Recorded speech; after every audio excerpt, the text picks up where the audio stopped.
y le preguntaron a sus discípulos, diciendo: Rabí o maestro, ¿quién pecó, este o sus padres, para que haya nacido así? Imagínense la cultura de aquel entonces, llena de religiosidad, llena de juicio. ¿Cómo se va sentido en sus pensamientos, en sus emociones? Emocionalmente, como de haber estado con estas creencias, ¿verdad? Tal vez él pensaba: ¿qué pasó nada en eso?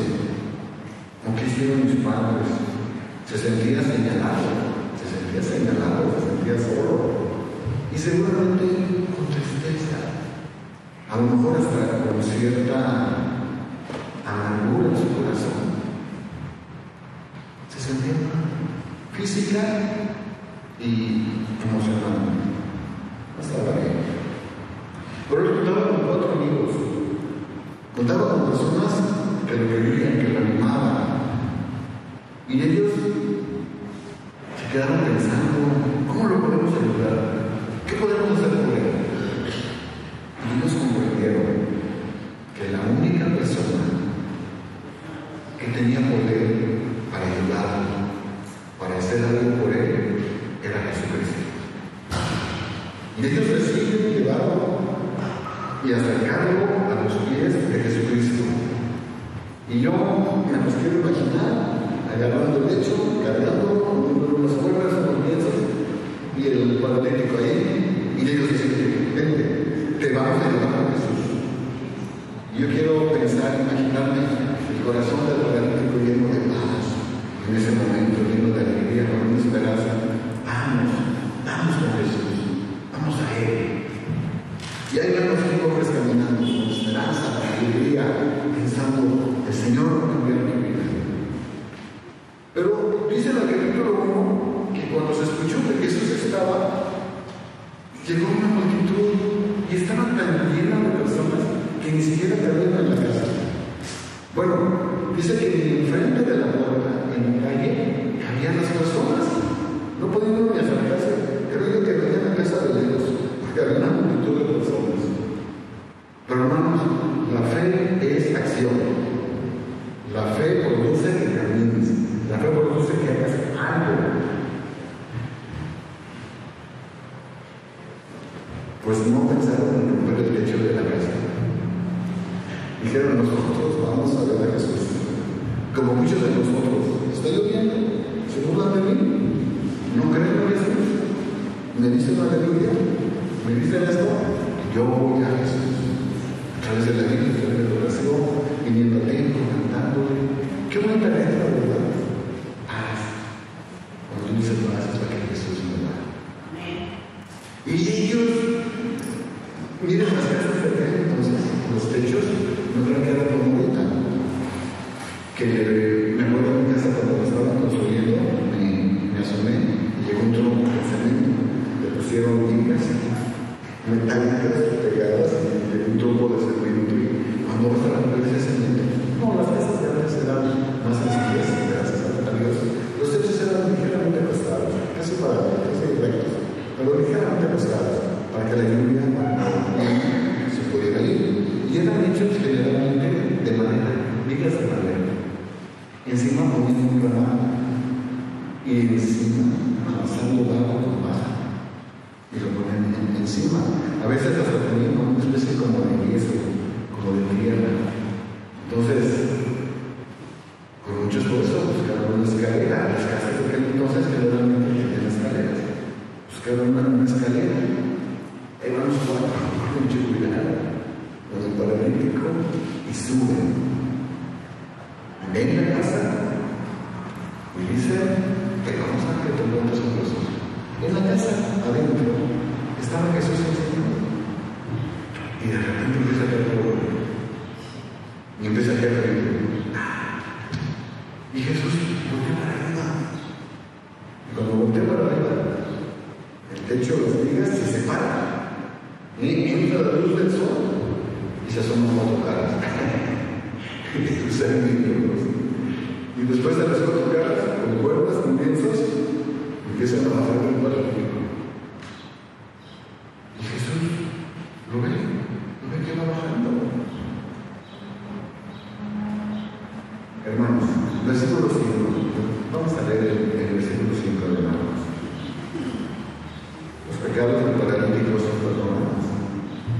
Al ver Jesús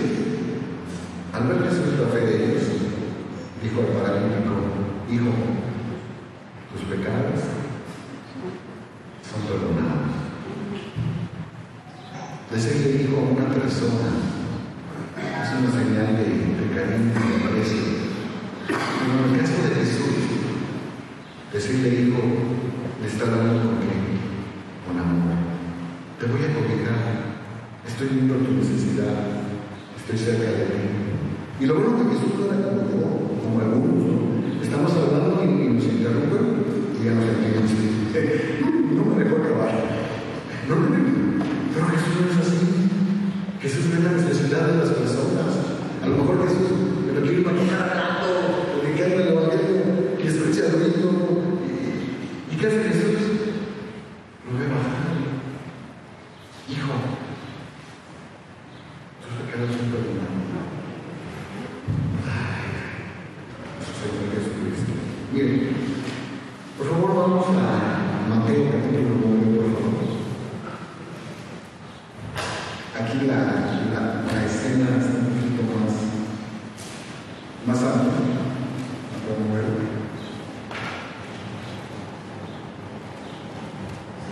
Si lo tienen conmigo, Mateo 9, vamos al versículo 2, por favor. Mateo 9, versículo 2. Dice: y sucedió que los un paralítico tenía sobre una cama, y al ver Jesús la fe de ellos, dijo al paralítico: ten ánimo, hijo, tus pecados son. Y tal vez, hermanos, estoy completamente seguro que muchas personas han de haber pensado: la necesidad del paralítico es ¿cuál? Caminar. Muchas personas han dicho: la necesidad del paralítico es caminar. Pero Jesús le dice: ten ánimo. La raíz griega admite el pensamiento: alégrate. Y yo quiero pensar en algunas personas que le dicen: pues necesitas caminar. Y Jesús le dice: alégrate, anímate, tus pecados son perdonados. Porque Jesús sabía que la necesidad que tú y yo tenemos es espiritual. Todos tenemos necesidad de ser perdonados, de ser amados por Jesús. Hermanos, el Evangelio de Jesucristo, la reconciliación del hombre con Dios. ¿Cuál es el más grande don que un hombre puede tener? El perdón de pecados. La reconciliación con Jesucristo. Eso es poder cantar cuando te vas, cuando estás triste, eres algo de mi Cristo. El Señor es mi pastor. No estás preocupado por ti. La más grande bendición es el perdón de pecados. Dice Mateo 16:26 en la Nueva Traducción Viviente. Voy a leer este versículo en esta traducción. ¿Y qué beneficio tienes si ganas el mundo entero, pero pierdes tu propia alma? Eso también se puede entender como: ganas el mundo entero, pero pierdes tu ser. Hay algo, hermanos, que valga más que nuestra alma. Hay algo que valga por la salvación. Por favor, síganme con su lista. Vamos a leer el versículo 6 al 8, porque los religiosos de ese tiempo niegan Jesús perdona el pecado. Dice así: estaban aquí sentados algunos de sus escribas, los cuales cavilaban en sus corazones: ¿por qué hablaste así? Blasfemia dice: ¿quién puede perdonar pecados sino solo Dios? Y conociendo luego Jesús en su espíritu, me impacta esa expresión. Y conociendo a Jesús en su espíritu. Jesús no nos escuchó. Ellos no hablaron. Jesús lo supo. Dice Juan 2:25, y no tenía necesidad de que nadie le diese testimonio del hombre, pues él sabía lo que hay en el hombre. Y Jesús les dice: ¿por qué camináis así en vuestros corazones? ¿Por qué piensan de esta manera? ¿Por qué tienen estos pensamientos tan profundos? No lo busquen, por favor. En el Evangelio según San Lucas, en el pasaje paralelo, Lucas 5, del versículo 17, amplía la escena. Podemos ver lo que sucedió de manera más amplia. Dice así: los líderes religiosos seguían a Jesús para hacerlo tropezar, acusarlo de blasfemo y matar. Y el versículo dice: y estaban sentados los fariseos y doctores de la ley. ¿Alguien recuerda a los fariseos? A los escribas. Y estaban sentados los fariseos y doctores de la ley, los cuales habían venido de todas las aldeas de Galilea, de Judea y de Jerusalén. Y como les había dicho, estaban ahí. Eran los que estaban en primera fila, pero no estaban para aprenderle a Jesús, no estaban para sentir, sino habían sido enviados por los principales para hacerlo tropezar, para que cayera, para acusarlo de blasfemo. Y si vemos la traducción griega, y no que yo sepa griego, sino me gusta ver los comentarios bíblicos, la expresión cuando Jesús le dice: ¿por qué camináis?, se presta a decir: ¿por qué tienen esos pensamientos perversos? ¿Por qué piensan con maldad? Están los maestros de la ley, están pensando, Jesús ve sus pensamientos y sin embargo los confronta. Pero yo estoy seguro que los confronta con amor, a ver si reflexionan, a ver si se arrepienten y les dice: ¿por qué piensan de esa manera? ¿Por qué admiten en su corazón pensamientos perversos y malvados? Y es verdad, ¿cuántas veces nosotros admitimos algún coraje, algún rencor, algún pensamiento malvado, alguna situación? Pero más allá de la maldad de los corazones de estos hombres, realmente, hermanos, Jesús sí estaba diciendo que Él perdona pecados. Y sí entendieron bien pensar, sí pensaron bien. Cuando Jesús dice: alégrate, ten ánimo, tus pecados son perdonados, pensaron bien. Lo malo es la actitud de su corazón. Bueno, solamente Dios puede perdonar pecados, correcto. Solo Dios puede perdonar pecados, cierto. Jesús dijo que le perdonara los pecados. Sí, le dijo. ¿Jesús está diciendo que es Dios? Sí, Jesús dijo que era Dios. Jesús es la segunda persona de la Trinidad, el Padre, Hijo y Espíritu Santo.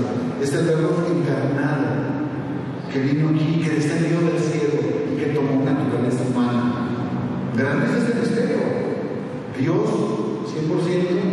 hombre 100%. ¿Y para qué lo hizo? Para morir en la cruz del Calvario por nuestros pecados. Dice, si me siguen en su lista, por favor, dice el versículo 9, les dice a ellos: ¿qué es más fácil? Decir al padrino: tus pecados te son perdonados, o decirle: toma tu lecho y anda. Pues para que sepáis que el Hijo del Hombre tiene potestad en la tierra para perdonar pecados. Les hizo dos preguntas, hermanos. Hizo dos preguntas. La primera de ellas es: fácil decir tus pecados son perdonados. ¿Quién puede saber si Dios lo perdonó, siendo Dios suficiente para nosotros? ¿Quién puede subir al cielo y hablar y platicar con Dios y decirle, perdonaste? Nadie. La primera pregunta que podían acusar de un falso maestro, de falso testimonio, porque ¿quién puede corroborar? ¿Quién puede decir, mira, yo vi que Dios lo perdonó de sus pecados? Es un sentimiento que nosotros tenemos en nuestro corazón, porque es invisible para nosotros.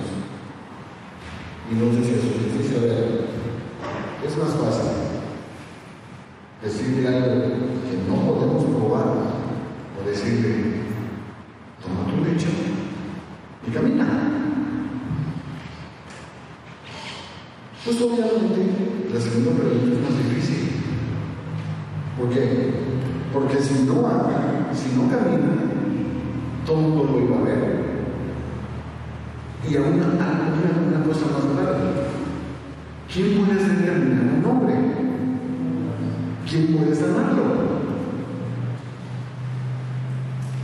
Esta segunda pregunta que les hace, lo que les está diciendo en pocas palabras es, si Él se camina, si Él se para, entonces yo soy quien yo ser, el Hijo de Dios. El verbo caminar que recibido en el cielo. Y yo tengo poder para perdonar pecados. Y si Él camina y todos lo ven, mi testimonio es verdadero. Jesús pagó un alto precio por nuestra salvación. Cuando Jesús está hablando con el paralítico y dice, tus pecados son perdonados, Él sabía en su corazón, en su espíritu, que iba a pagar un precio por esto. Sabía que iba a pagar un precio mundial. Aquí mismo en Marcos, hermanos, vamos un poquito más adelante. Vamos al capítulo 8. Vamos a Marcos capítulo 8, versículo 31.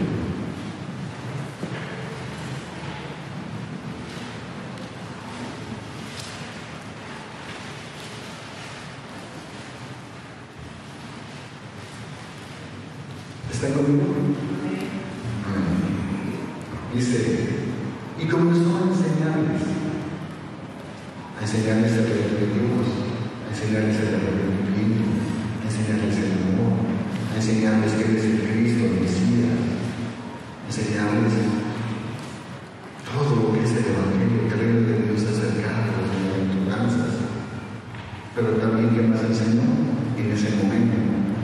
Y comenzó a enseñarles que era necesario al Hijo del Hombre. Hijo del Hombre es una expresión mesiánica.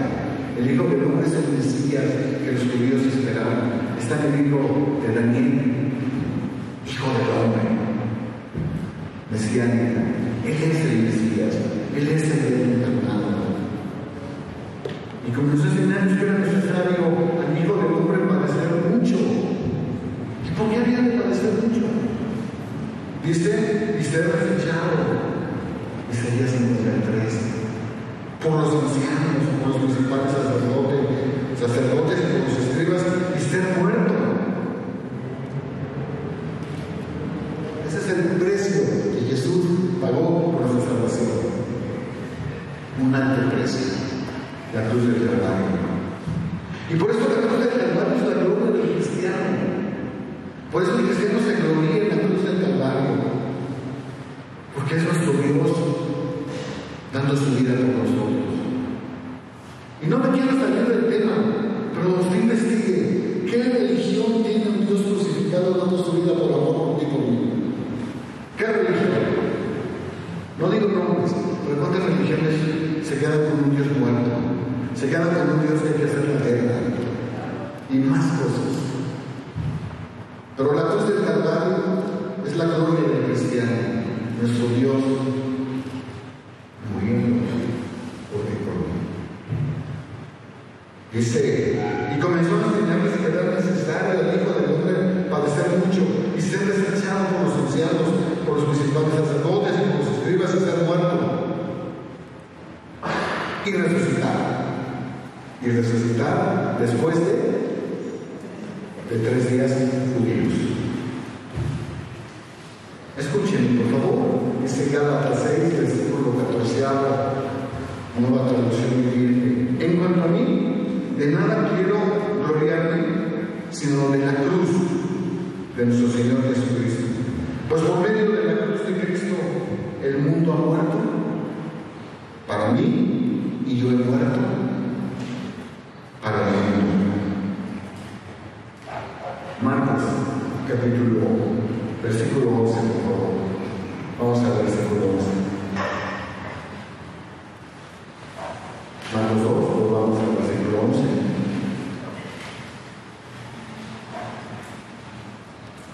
Jesús, a ti te digo, levántate, toma tu lecho y vete a tu casa. Y hermanos, ese día el paralítico se levantó. Ese día Jesús resolvió su necesidad. Ese día Jesús le quitó ese señalamiento.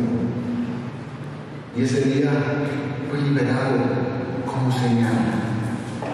Fue un milagro como señal de que Cristo Jesús había cambiado su vida, de que Cristo Jesús había perdonado sus pecados.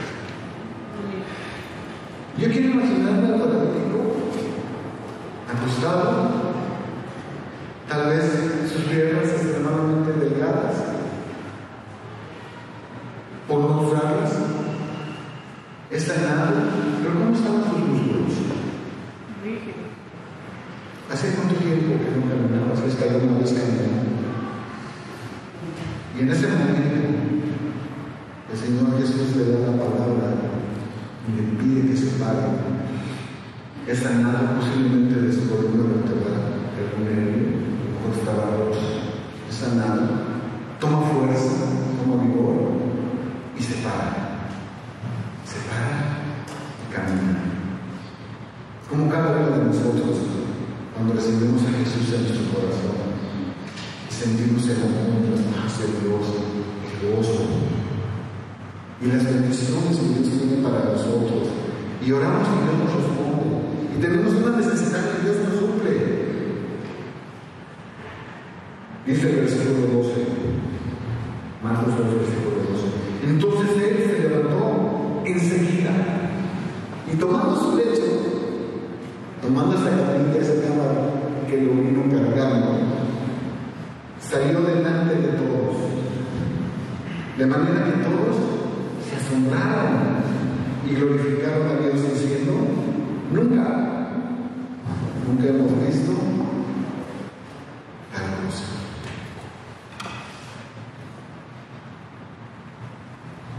Nuestro Señor Jesucristo. Y quisiera finalizar, todavía me faltan unos minutos, me regalan muchos, me dicen, Víctor, dices que finalizar, los hermanos se ponen contentos. No, me faltan unos segundos todavía, pero son breves. Quiero mencionar 2 principios que aprendemos. Están dispuestos a hablar. 2 principios que aprendemos. ¿Cuánto le damos gracias a Dios por las cosas? Amén. 2 principios. Dice, el primero es llevar a Jesús a tus seres queridos. Es lo mejor que puedes hacer por ellos. ¿Qué mejor puedes hacer por tus seres queridos? Llevarlos a Dios. Llevarlos a Jesús.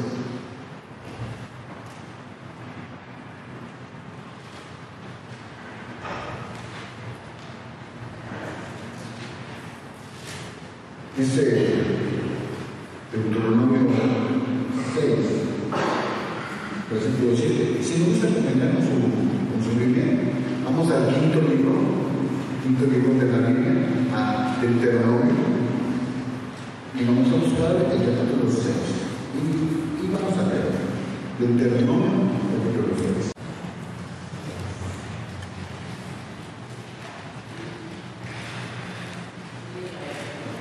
¿Lo tenemos todo? Bien, voy a leer el capítulo, perdón, voy a empezar desde el versículo 6, si me siguen con su vista, por favor. Y estas palabras que yo te mando hoy estarán sobre dónde? Sobre tu corazón. Eso sí, hasta en lo más íntimo de ti, hasta lo más profundo, hasta tus huesos, hasta tus tuétanos, hasta lo más profundo de tu ser. ¿Y las realidades? ¿A quiénes? A tus hijos. Y hablarás de ellas estando ¿dónde? En tu casa. ¿Quieres hacer algo bien por tu familia, por tu esposa, por tus hijos? Acércalos a Jesús. Lee los evangelios. Explícale la palabra de Dios. Enséñale a orar. Empieza a leer la Biblia si no sabe leer. Cómprale la Biblia para niños. Tú eres el sacerdote de tu casa. No podemos decir lo que dijo Adán. Es que mi esposa. No. Usted es el sacerdote de su casa. Usted es el capitán de su casa. Usted es el sacerdote de su casa. Usted debe llevar a su esposa y a sus hijos a Cristo Jesús. Y cuando no está el padre, ¿quién se encanta de la crianza? La madre. Ella es. Dice, las guardarás sobre tu corazón, con la tranquilidad a tus hijos, hablando de ellas estando en tu casa, y andando por el camino, y al regresarte, y cuando te levantes. ¿Cuánto vas a estar desde la Biblia? Todo el día. ¿Cómo dice? 24 por 24.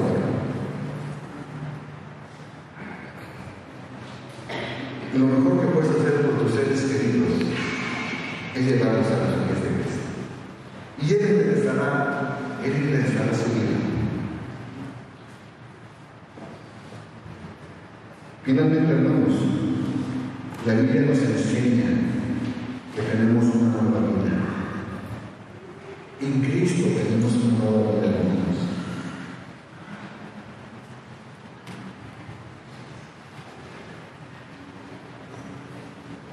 Si volvemos a la historia del paralítico, a su estado emocional, tal vez él fue sanado, tal vez él tuvo vigor, tuvo fuerza y se paró y caminó a su casa.